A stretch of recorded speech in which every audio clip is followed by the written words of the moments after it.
Like, oh yeah, we're gonna go back to how it was before. We're not gonna be connected with like all these people anymore, and it was just kind of like, really, like.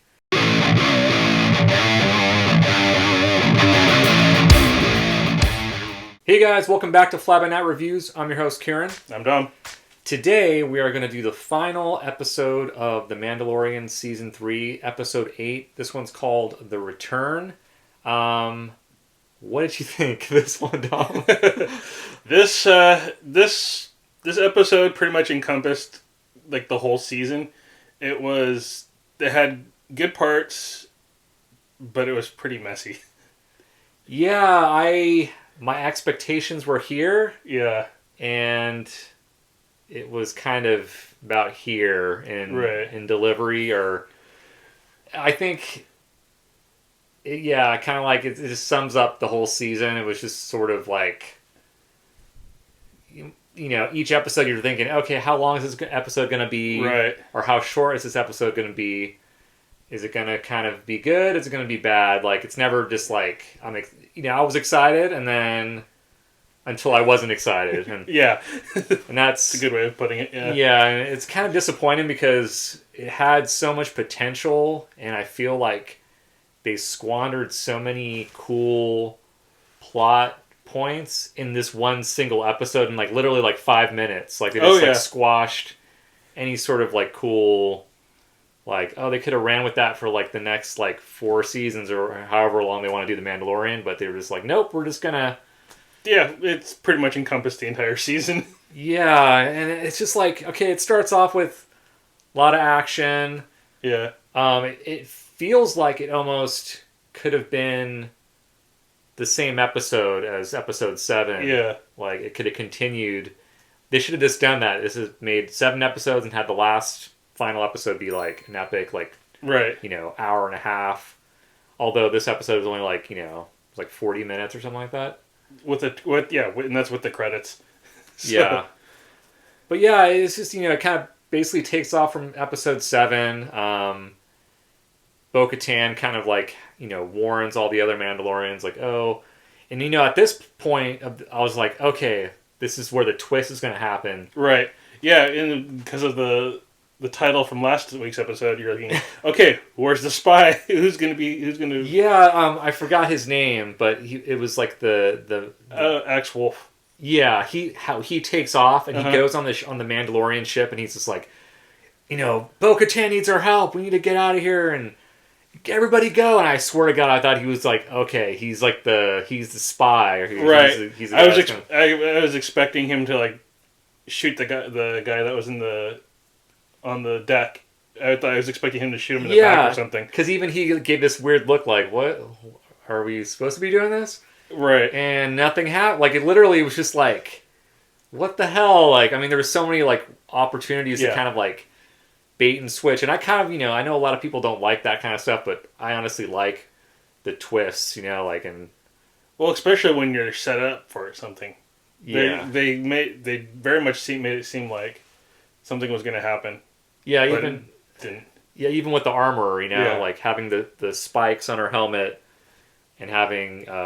Moff Gideon have the same spikes, thinking, okay, they're like in kind of cahoots or whatever, and right, were they both part of Death Watch or whatever? Yeah, yeah, and it's like, okay, you have Din, he's like obviously being escorted by the stormtroopers or the I don't know what they call them. Yeah, they were stormtroopers. Yeah, pretty much like proto, I guess. The in between of the Imperial and the First Order stormtroopers. Yeah, and you knew he was just gonna get out of it, and then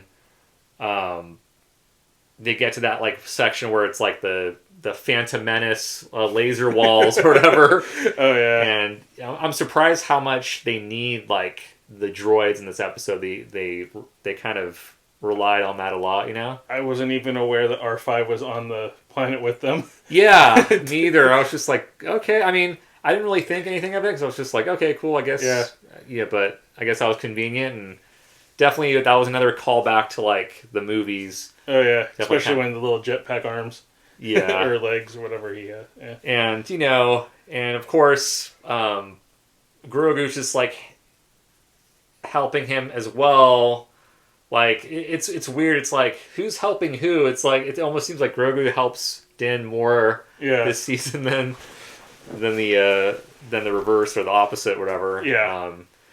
Well, I guess that's kind of an evolution of the dynamic.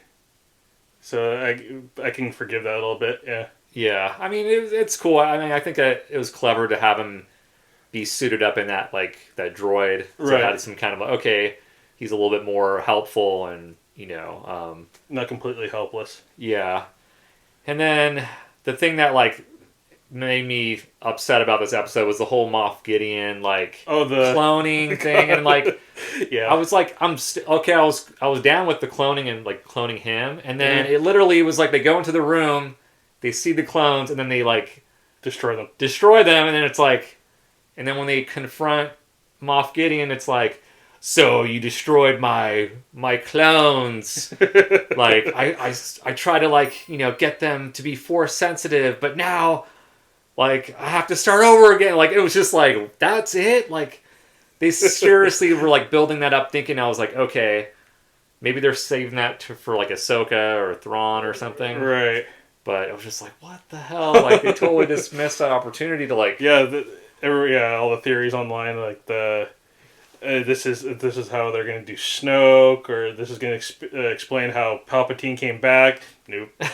Nope. Yeah, and that's so frustrating about this whole season. It was just everything was nothing was open for exploration. It was just that's it. That's the end of it. And and even at the end of this episode, it's okay, Moff Gideon I guess dies, and then Mandalore is kind of the Mandalorians take over or go back to Mandalore and kind of right.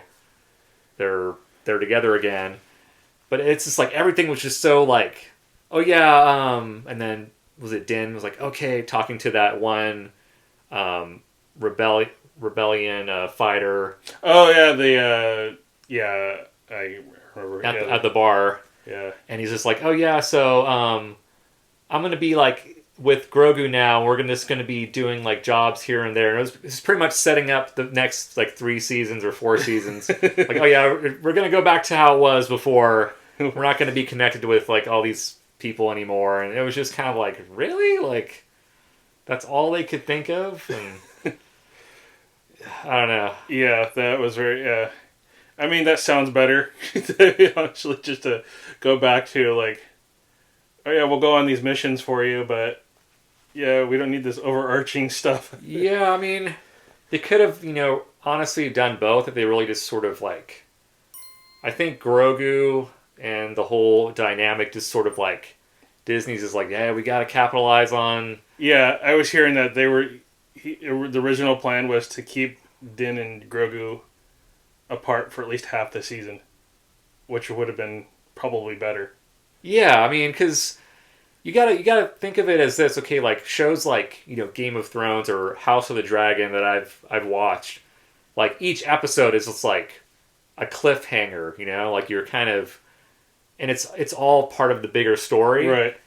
And this one just feels like they're just wrapping everything up in each individual episode, but not in a neat way.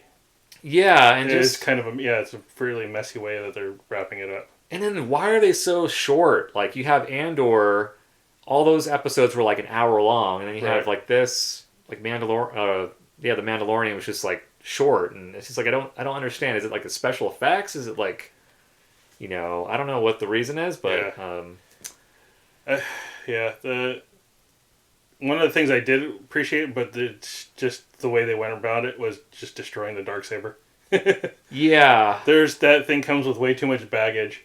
Yeah, that was another. Yeah, I forgot about that part. But yeah, it happened, and it's oh, okay. Nobody said anything. Oh, the Darksaber is destroyed. It just happened, and moving on.